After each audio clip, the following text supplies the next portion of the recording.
Hello, today I have a section from Journey Beyond Words. This is by Brent, Haskell, and the section is Forgiveness 1, as in Roman numeral 1. Okay, greetings again. I am Jeshua. I have come this day to further with you my discussion of A Course in Miracles. Today I wish to discuss with you some of the beginning notions of forgiveness.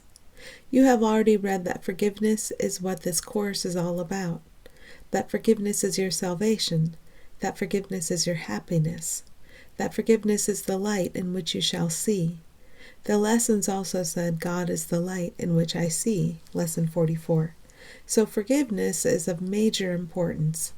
In all likelihood, you do not understand forgiveness. One of your previous lessons said that you do not understand what anything is for. Lesson 7. This is one time for you to open your being and acknowledge your lack of understanding. For as I speak to you of forgiveness and what it really means, your experience will begin to move beyond this world, beyond your thinking, beyond your ideas, beyond all that which separates you from the reality of what you are, which is the Son of God. There is one thing about forgiveness which we need to mention very early on. You will hear it again and again. For those of you in this world, on this earth, this is of extreme importance. What I shall discuss right now is what forgiveness is not. That's capitalized. Forgiveness is not, capitalized, ever for any reason, in any way, forgiving someone else for what he has done to you. The traditional thought about forgiveness is based on the belief that someone else, capitalized, has unjustifiably, inappropriately done something to you. That an action on the behalf of someone else, be it by an individual or by a group, be it by loved ones or by enemies, that an action by someone or someone's has done something which has made you unhappy, which has hurt you. You are very familiar with this notion, I am sure.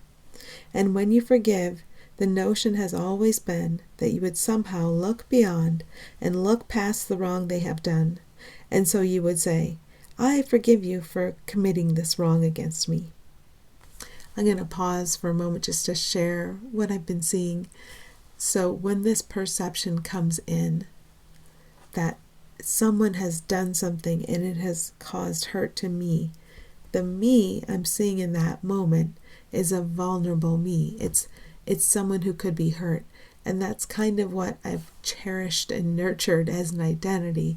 So I can see my role in trying to prove and make real and perceive an identity that could be hurt. So when an experience that the ego labels as hurt comes to me, it's like proving the ego right. So the ego is trying to be right about what I am, about what you are. And it's even satisfying to the ego when a tangible experience of hurt seems to come, because it proves the ego right about what it is, that it's separate, that it's vulnerable, that it can be hurt, that it can hurt, both experience hurt and hurt others. That's the ego's lie. And this is a lie top to bottom about who we are. Okay. I think I stopped after I forgive you for committing this wrong against me. Let me just make sure. Yeah. Okay. That, in a sense, is your definition of sin. But you have read in this course, and will doubtless hear again and again, there is no sin, lesson 13. There is no guilt, lesson 14. There is no wrong that any being can inflict upon another, lesson 15. Hear me well. Whenever you take it upon yourself to even imagine that you are willing to forgive another for what he has done to you, what you are really doing is attacking that person. My comment here, seeing them as separate. A separate being has done wrong. Well, that's what I believe of me. So when I project it outward, I try to see it somewhere I have called not me. Then I see another one hurting, another one doing wrong. And all of that was the perception I invited, the perception I insisted upon seeing. Okay. For you are saying, are you not, that it is possible that he could have done something, anything, wrong? And if it is possible that one of your brothers could ever do anything wrong, then it is possible that you as well could do the same. If it is possible that your brother could sin, then it is possible that you could sin. Thus does sin become a reality in your mind. When you take it upon yourself to consider saying, I will forgive you for what you have done to me, you are viciously attacking your own invulnerability. And my comment, I'm joined with all my brothers. But if I'm going to slice and dice us and separate us from each other, make gaps between us, then I'm going to say, I can act especially against you, or you can act especially against me, instead of just seeing we're one being. I've been perceiving in a way that would tell me we're something else. And the lesson said, my attack thoughts are an attack upon my own invulnerability. Lesson 26. Now again, hear me well. You are the Son of God. You are an expansion of the mind of God itself. In that sense, you are God. And as God, whether you like it or not, you are invulnerable. What does that mean again? It means that absolutely nothing can happen in your life, in this or any other form of your life, except that it be by your own will, your own design, and your own choice. It is possible for any being to do anything to you, capitalized. We will say often, never look outside yourself, for there is nothing there. There is only yourself, capital S self, and you are, capitalized, all of creation. That truth will become natural, second nature to you. But for now, if the notion is difficult, do not be upset. Simply hear me again. Nothing can be done to you, capitalized, by anyone, ever.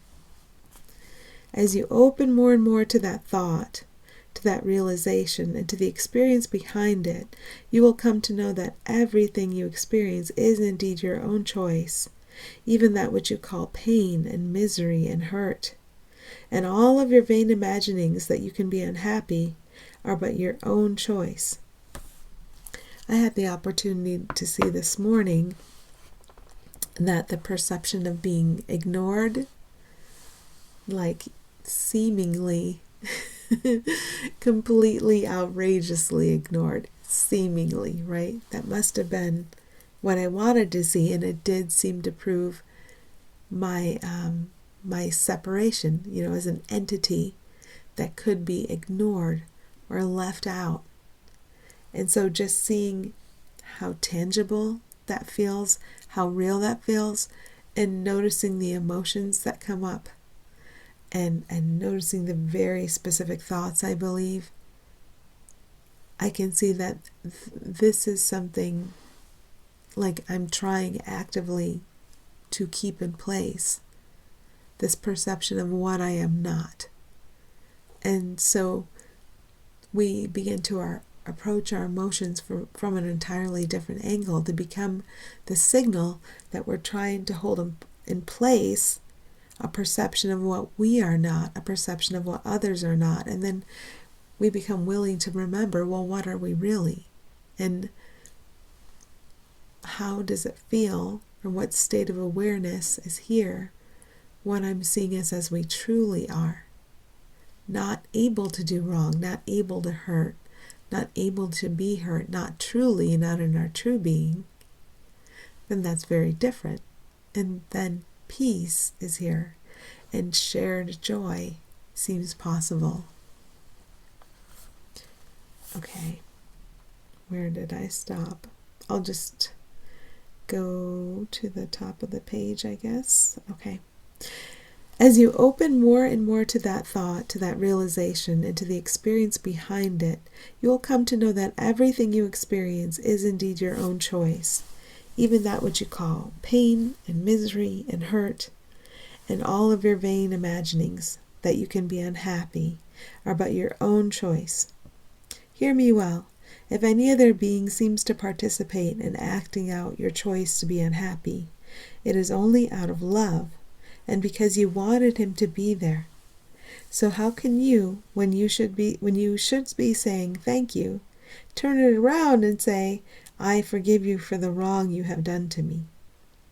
It should be clear by now, forgiveness is never forgiving someone else for what he has done to you. It is impossible that anyone can ever do, capitalized, anything to you. If you are angry, never delude yourself into thinking you are angry at someone else. You are angry at yourself. If you are hurt, never delude yourself into thinking that another has hurt you, for you have only hurt yourself. So never feel it is loving or appropriate or kind or gentle to forgive another, for he could not, cannot, and will not do anything to, capitalized, you. This morning I felt angry. I got an email and I felt triggered, and I have to send in homeschooling reports every so often, and this email was delivered at 1:34 a.m. and the thought ego sent was, this is a ridiculous time for the email to be sent. Why?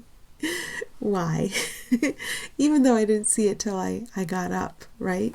That was the experience I gave myself. And then the other thing was telling myself that this was outrageous, because it was to inform me that a report was going to be due soon and I hadn't submitted it yet. So I felt this was an accusation. This is an automated email. It's just a couple of sentences. But this is sincerely my experience, okay? I was so angry. And I'm not shocked anymore when a feeling comes up and it feels much stronger than I ever would have experienced it before. I mean, I was furious. You might not have known it to look at me because I was just sitting and processing, or maybe you would have come into the room and felt the vibe. I don't know. But it was very early in the morning. I was just sitting alone, processing. And it's not a shock to me when these emotions feel stronger than they ever have, because the Course says that even your minor emotions, like the least annoyance, is a cover for fury. Okay, so I got a chance to witness this fury. It's like fury toward God, right? Because that's the only thing here. That's what I'm reacting to. And so, thinking that this email was saying something ridiculous, why would you tell someone that they hadn't submitted the report yet if they know it? Like, of course I haven't submitted the report yet. It's not due. Don't tell me I haven't submitted it, right? Around this perception, I was very reactive. So I took some time to find the thoughts I believe. And one of them was, this is outrageous. And another was, this is stupid. And another one was, they have to change the way they word this email. And another one was, this is so triggering. Like, I was believing it was a truth that the email was triggering. And yeah, so it seemed to be. But really, it's the thought. The thought believed, like, this email is ridiculous, right? And if we go out in the world and we tell this story, we want people to believe our story of how something's outrageous and wrong, and they shouldn't do it that way and they should change it, right? But I'm not likely to tell this story. I might fall for the temptation. I might not be past it. But now I understand I'm just reinforcing that loop. Just reinforcing that loop of outrage, and that believing things are truly separate, and that believing something can bother what I am but whatever suffers is not part of me. And it's not spiritual bypassing to remind ourselves of that. That's not me. It's still important for me to notice that I am feeling anger, fury, and feel the intensity, and to see the commitment, the strength of commitment to seeing things as separate. But as important as it is for me to acknowledge how I feel and not try to press it down and ignore it, not to try to pretend it's not there, it's equally important for me to trace from the thread going from the feeling to the true trigger. The true trigger is they should not have sent this email. Right? This drama I have myself in. Oh my gosh. And to see every player in the drama look at it in a Shakespearean way. We called them on stage, and what are they? They're a being of light. I'm thinking of two people who I know work in this homeschooling office, right? They're beings of light. And I called them on stage and past all of this time and space stuff where we're divine siblings. That's our true identity. We may be blind and deaf and having this drama of human interaction going on here, but we're still beings of light. And we can tune in at that level. And after we've taken some time to recognize this is the feeling I'm honestly feeling, this is the thought I believe that caused the feeling, not the email, not the perception of email, the thought I believed about it. There's the trigger. Nothing anyone did, but believing the thought. That's really important in my unwinding right now. Okay, I might be overlapping a little bit, but let's see. If you are angry, never delude yourself into thinking you are angry at someone else. You are angry at yourself. And this is me, believing that we did something wrong, believing that the separation is real and that we're the ones who did it. If you are hurt, never delude yourself into thinking that another has hurt you, for you have only hurt yourself. So never feel it as loving or appropriate or kind or gentle to forgive another, for he could not and cannot and will not do anything to, capitalized, you. What you will come to realize at the innermost depths of your being, when you contemplate forgiving another, is that forgiveness is just the realization within yourself, that there never is and never can be anything to forgive. The issue doesn't even come up. How about forgiving yourself? Should you forgive yourself when you make yourself wrong? Should you forgive yourself for not being fully enlightened? What are you doing if you feel you are wrong, that you have chosen pain, sickness, or injury?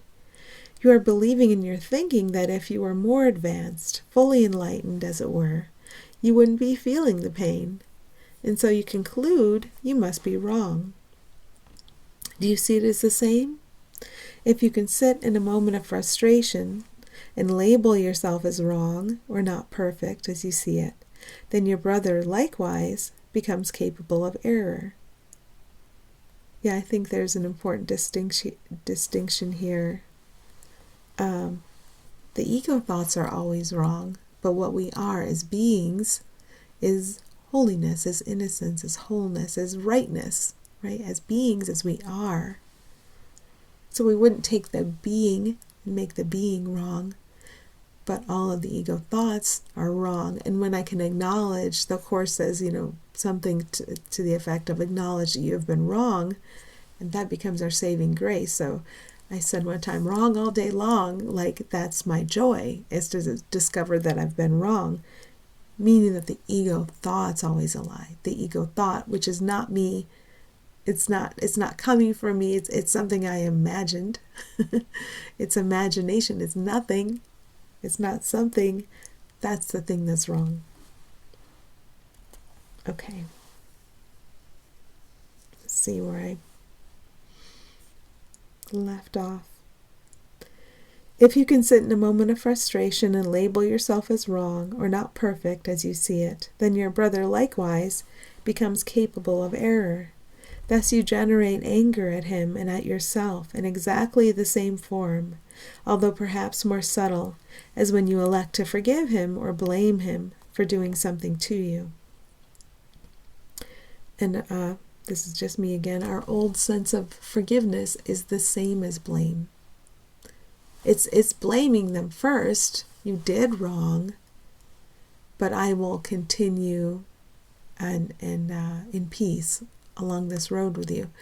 But how can I continue in peace if believing that you have done wrong is always believing that I have done wrong? Because I'm projecting the blame for the perception of separation outward onto someone else. So this someone else becomes wrong, but secretly, my secret hatred is of myself, and I believe I have done wrong. In making perception, I think I created perception. I think I made it real, but it didn't. Separation is unreal. I haven't done anything, and neither have you, ever. We've never done anything related to separation. Neither one of us. Okay. Is there any difference between blaming your brother for doing something to you and blaming yourself for something you have done to you? You are the Son of God. You are the expansion of the mind of God. You are an all-powerful being, a being of light, a being of absolute truth and of absolute love. There is nothing you can want for or need. And I can just stop right now and see anyone I've gotten all excited about today. And it seemed there were several this morning. And look, you are the Son of God. You are the expansion of the mind of God. You are an all-powerful being, a being of light, a being of absolute truth, and of absolute love. There is nothing you can want for or need. And when I can think of these divine siblings and say this and feel it, or be aware of, the joy and the peace of extending that love, this is what I'm recognizing that in myself too. But I can't recognize that in myself if I don't recognize that in you. And your sole purpose in being on this earth is to release everything that would keep you from realizing that what I have just said is true. Ultimately, since your forgiveness is your salvation, and since your forgiveness is the salvation of the world, your forgiveness is only about forgiving all the things that would seem in any way to keep you from the knowledge that you are the invulnerable Son of God, a being of light and of love. Take that idea right now and try to feel its reality. True forgiveness is merely the dismissal of all the blocks that would seem to separate you from your inheritance, from your true nature as the Son of God. Let us return for a moment to the notion of blaming yourself, and then needing to forgive yourself for doing so if you think for a moment. Doing so, period. If you think for a moment, you will realize that whenever you blame yourself, all you are talking about is time. That's true. When we're blaming ourselves, we're thinking of actions, and actions seem to be performed in time. So we're binding ourselves with time concepts.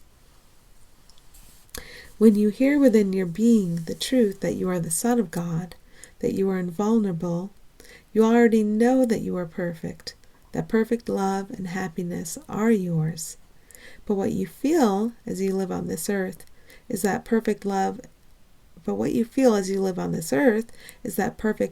and perfect happiness will be yours.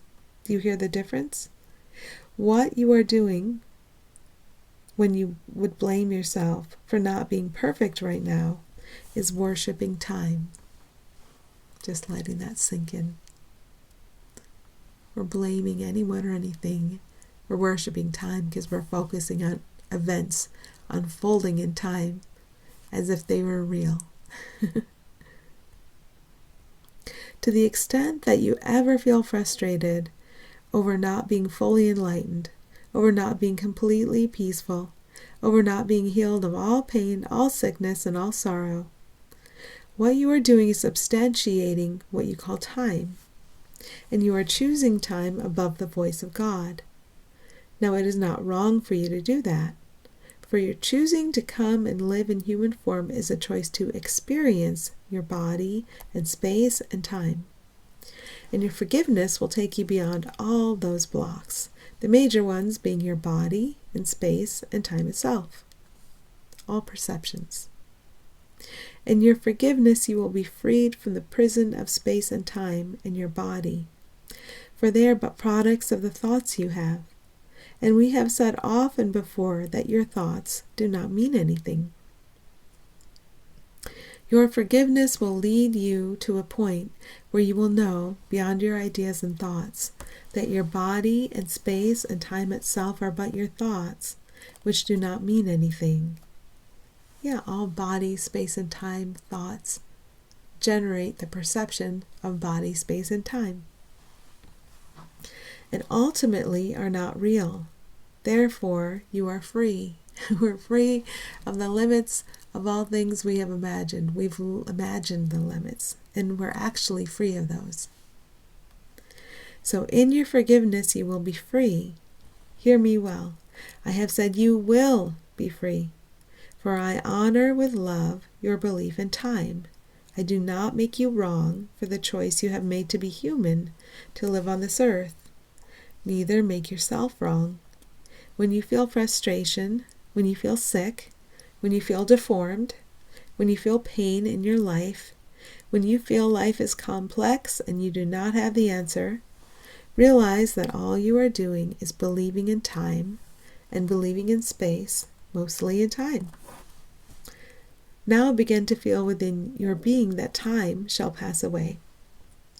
Then everything you label as frustration and fear and doubt and pain will pass away, because in the absence of time, it cannot exist. For a moment, play with that thought. Imagine that there were no past. Imagine that there were no future. Then see what is left to fear. You will realize at once nothing. Recall that the lesson said, there is nothing to fear, lesson 48. When I wrote that lesson down, I knew that space and time and all the blocks they present to the truth of what you are as the Son of God, they are but your thoughts and do not mean anything, for you are free. For now it is enough for you to be in the place where you realize that space and time shall pass away. And as you grow into the beauty, the peace, and the joy of forgiveness, this is what you will be forgiving: space and time in your bodies. For without those, it will take you no time at all to realize that someone else cannot possibly do anything to you.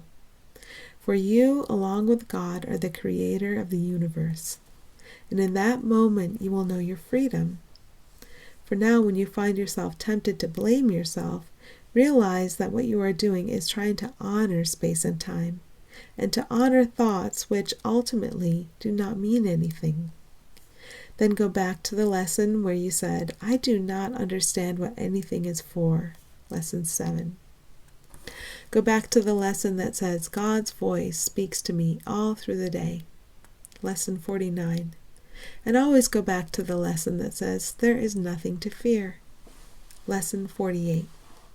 As you release your fears, which are your belief in space and time, you will begin to realize that God's voice does indeed speak to you all through the day, and you will begin to hear that voice. In those moments, you will find the complexity of your life disappearing. You will find yourself knowing what to do, what to say, and what to be. There will be a certainty within you. The certainty will lead to peace. From the peace will come joy.